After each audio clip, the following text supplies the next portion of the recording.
Hello बच्चों, let's read this question. The question says a mixture of CuO and Cu2O contain 88% of copper. Calculate the percentage composition of the mixture. The key concept for this question is हमारे पास जो mass percentage होता है it is basically mass of one element, mass of an element in 1 mole of compound by molar mass of the compound into 100. Okay ना अगर इस question में देखिए हमें बोला हुआ है कि जो मिक्सचर है CuO और Cu2O का उसमें 88% कॉपर है। अगर हम लोग मान लें मास ऑफ मिक्सचर 100 ग्राम है तो उसमें कितना टोटल कॉपर प्रेजेंट रहेगा? Mass of copper in mixture will be 88 gram, right? और मास ऑफ ऑक्सीजन कितना रहेगा?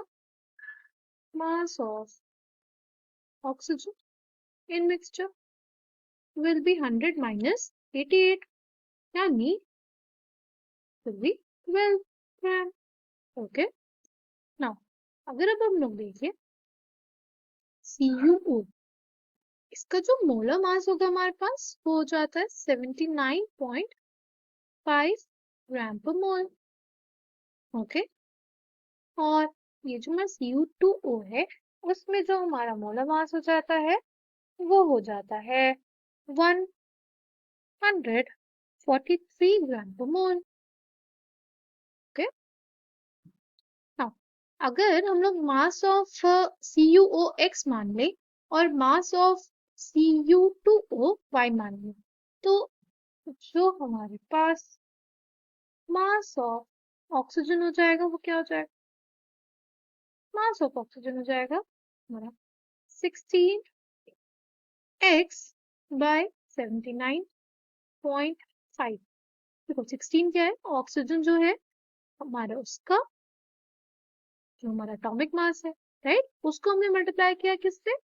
हमारे CuO के मास से और डिवाइड किससे किया?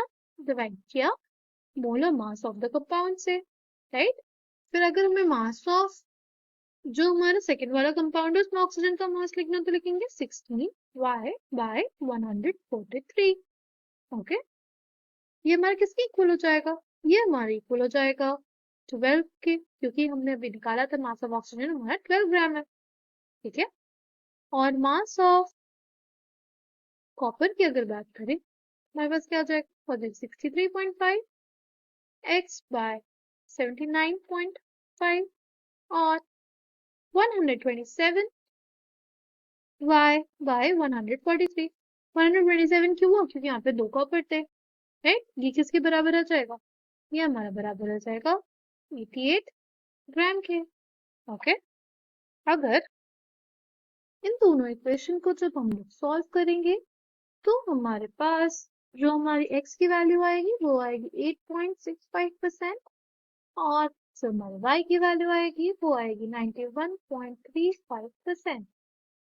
So the final answer for this question is CuO है हमारा वो आएगा 8.65% और Cu2O हमारे पास आएगा 91.35%।